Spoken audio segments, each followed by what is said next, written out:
Reprise de débat en troisième lecture du projet de loi C-42, loi visant la délivrance simple et sécuritaire des permis d'armes à feu.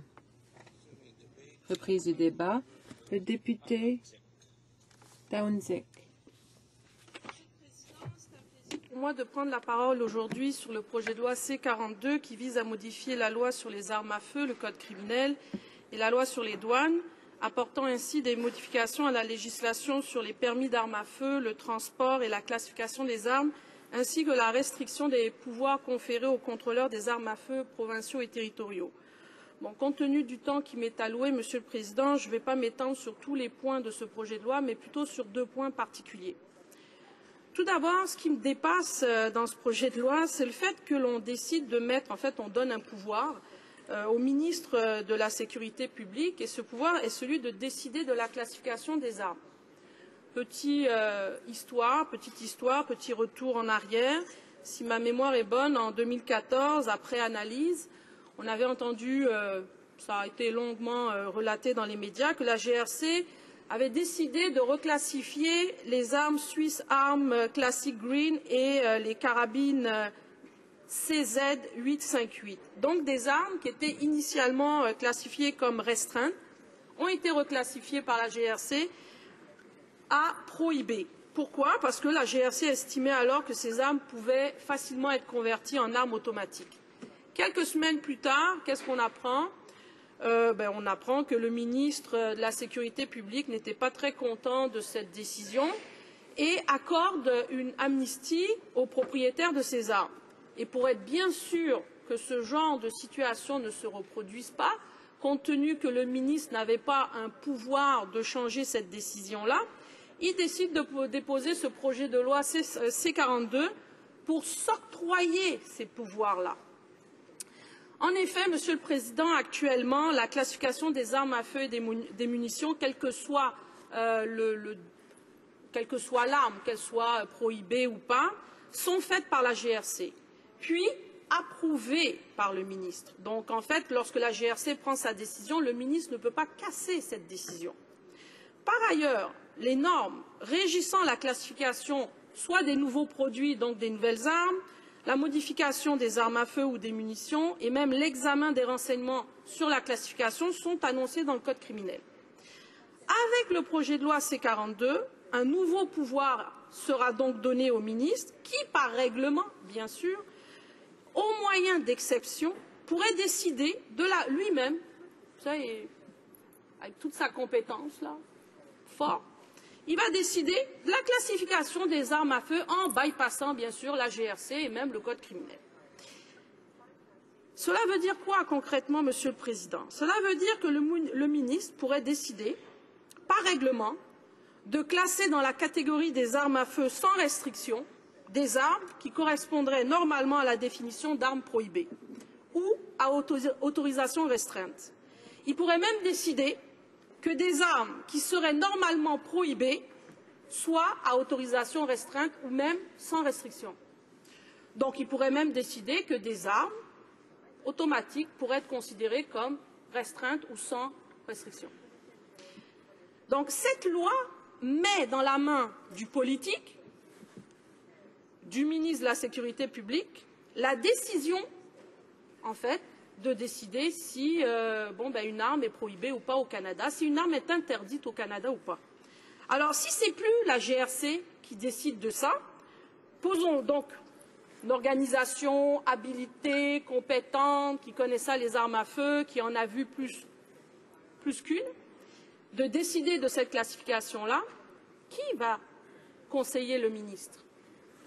Le ministre va décider d'une arme est prohibée ou pas, comment? Est-ce le lobby des armes à feu qui va conseiller le ministre? Est-ce leurs grands spécialistes et experts dont on n'arrête pas de nous répéter le nom ici, M. Gary Mauser, là, entre autres, qui d'ailleurs a écrit un très bon bouquin que je vous invite à lire, qui s'appelle Comment manipuler l'opinion publique. Alors je ne sais pas s'il y a un lien entre l'opinion publique et les guns. Ça se peut, parce que quand on les a vus aller depuis 2006, ils sont bons pour manipuler l'opinion publique. Donc sur ça, je peux leur concéder que M. Mauser est un bon conseiller. L'autre point, Monsieur le Président. Actuellement, c'est les contrôleurs des armes à feu des provinces et des territoires qui sont responsables d'établir les normes quant à la mise en œuvre de la loi sur les armes à feu. Alors que ce soit sur les permis, les autorisations de port, de transport, les cessions d'armes à feu et la tenue des dossiers. Ce projet de loi, qu'est-ce qu'il veut faire? Il veut restreindre par règlement le pouvoir du contrôleur des armes à feu.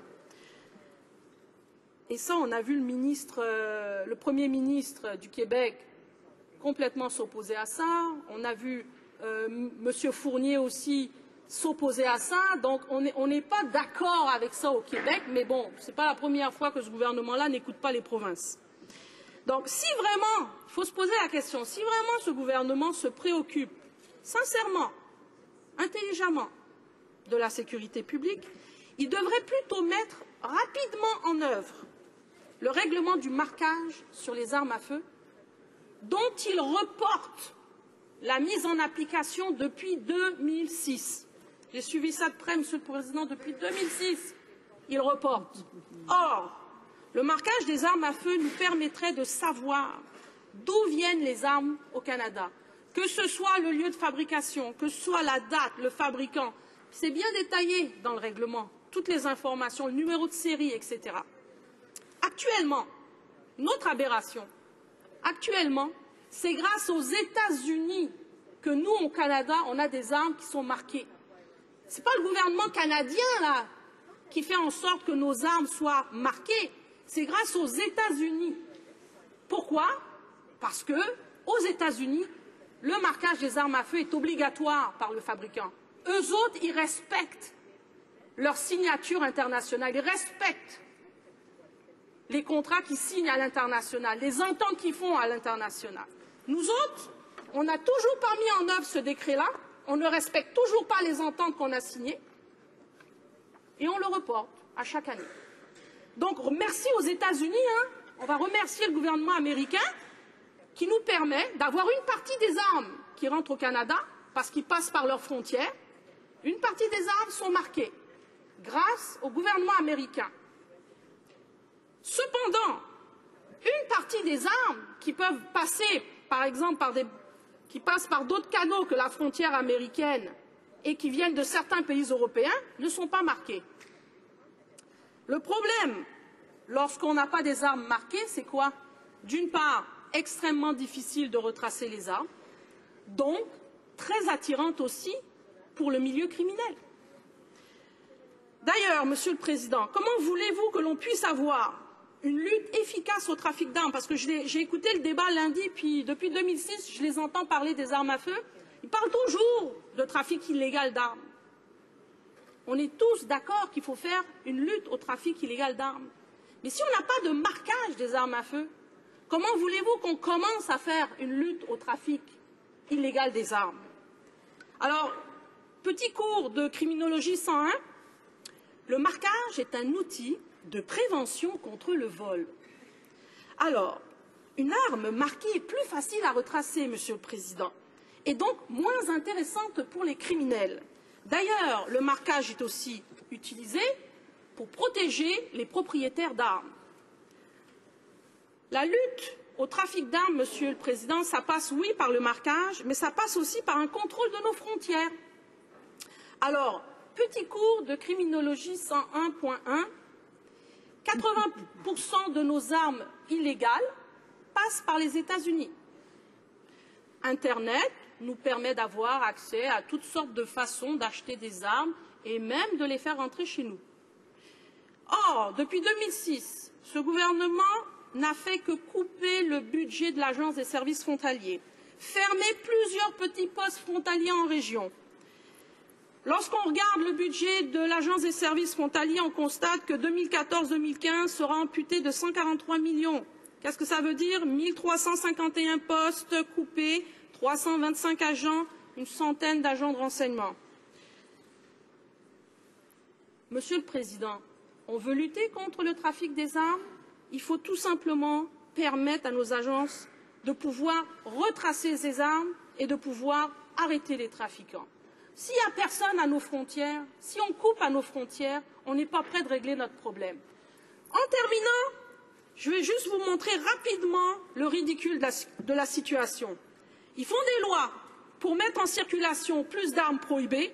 Ils ne procèdent toujours pas au marquage des armes à feu au Canada.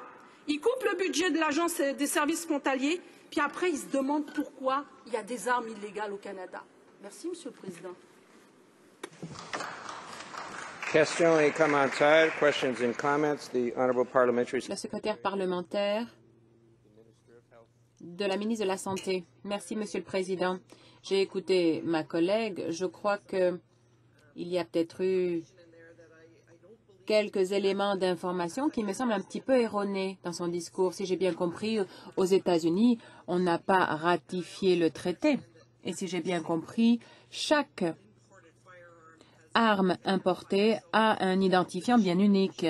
J'aimerais que ma collègue éclaircisse la chose parce que je crois que ce qu'elle nous a donné, c'était des renseignements erronés, notamment par rapport à la ratification par les États-Unis et l'identification des armes. Merci, Monsieur le Président. Écoutez, Monsieur le Président, peut-être qu'on n'a pas les mêmes informations, moi et ma collègue, mais les informations que je possède, c'est qu'aux États-Unis, effectivement, les États-Unis ont ratifié les ententes et ils ont les armes qui arrivent des États-Unis sont marquées par les fabricants, je parle bien. C'est marqué par les fabricants et on a toutes les informations lorsque l'arme passe par les États-Unis, par la frontière États-Unis-Canada. C'est les informations que j'ai. Maintenant, si ma collègue n'a d'autres informations, ça va me faire plaisir d'échanger avec elle. Questions and comments. Questions et commentaires. Member for Winnipeg. Le député de Winnipeg Nord. Merci, Monsieur le Président. La députée a soulevé des questions comme le marquage et les numéros de série. Elle a dit qu'il était important de pouvoir suivre toutes ces armes. Mais c'est elle, comment est-ce qu'on peut enregistrer ces numéros? Comment est-ce qu'on peut savoir que tel numéro de série est associé à telle personne, etc. Merci, Monsieur le Président. C'est une bonne question et puis c'est une question très complexe, je vous dirais. Selon ma compréhension, lorsque les fabricants respectent justement, si on avait un décret, par exemple au Canada, si le décret était mis en application et on pouvait avoir le marquage des armes, ce qui est marqué sur l'arme, c'est le nom du fabricant, le numéro de série, la date où il a été fabriqué, le pays d'importation. Donc tous ces éléments-là viennent du fabricant. Supposons qu'il y a un acte criminel qui est commis et que cette arme-là se retrouve sur la scène du crime. Ce que la GRC me dit, c'est qu'à partir du moment où l'arme est marquée par le fabricant, il est plus facile pour eux de retracer cette arme parce qu'eux font affaire avec des bases de données internationales. Donc ils peuvent contacter Interpol, ils peuvent contacter plusieurs agences au niveau international pour savoir qui a fabriqué cette arme-là et suivre l'arme à partir du fabricant jusqu'à l'acheteur. D'où l'importance de mettre en place ce décret-là, parce que ça va nous permettre à nous au Canada, pour toutes les armes, pas seulement pour les armes qui viennent des États-Unis, pour toutes les armes, quel que soit leur pays de destination et quel que soit le fabricant, on va pouvoir savoir qui a fabriqué l'arme, quand, d'où ça vient. Est-ce que c'est parti, par exemple, de Russie pour aller, je ne sais pas moi, aux États-Unis, puis après ça, c'est venu au Canada? On peut suivre l'arme, et ça, c'est beaucoup plus facile pour les enquêtes policières. C'est ce que les policiers demandent aussi, Monsieur le Président. Questions et commentaires. Questions and comments. L'honorable député de Louis-Hébert. Merci, Monsieur le Président. Je remercie ma collègue pour son discours. Elle a parlé beaucoup du marquage comme étant un outil comme tel pour nous aider, justement, et probablement parce que c'est un acte de prévention, c'est difficile à obtenir. Mais j'aimerais qu'elle élabore un peu plus sur les éléments qui seraient nécessaires, outre le marquage, pour être sûr qu'on soit capable de bien retracer les armes et également être en mesure de donner à nos corps de police les moyens les plus efficaces pour lutter contre le crime. Honorable député de Huntsic. Oui, je remercie mon collègue de sa question. Effectivement, le marquage est un élément fort important. Non seulement il permet justement de retracer l'arme, mais surtout il permet à l'arme de ne plus être intéressante pour les criminels, parce qu'une arme qui est marquée est retraçable, donc elle n'est pas payante pour un criminel d'avoir ça, parce qu'il peut être lui-même retracé. Quant à d'autres méthodes, je dirais à mon collègue, il y avait une méthode ancienne qui n'existe plus actuellement, qui était celle du registre des armes à feu. Malheureusement, nos collègues d'en face ont tout fait depuis 2006 pour détruire ce registre qui avait des données bien précises, autres que le marquage, bien sûr, qui étaient des données bien précises sur le nombre d'armes qu'il pouvait avoir dans une résidence, le propriétaire, son adresse. Alors le policier, tout ce qu'il avait à faire, c'était de taper dans son petit computer, puis il voyait à telle adresse combien d'armes il y avait. Au niveau des interventions, c'était important. Et ça, c'est une autre façon de prévenir la criminalité, parce que cette arme-là, qui est chez ce propriétaire-là, n'est vraiment pas intéressante à voler, parce qu'elle est dans un registre. Mais ça, Monsieur le Président, c'est le passé, c'est un outil du passé, et ce registre-là est mort, son cadavre est encore fumant, et je ne pense pas que, j'écoutais mes collègues lundi, je ne pense pas qu'au NPD, nous avons encore des pouvoirs de ressuscitation, donc c'est tout, Monsieur le Président.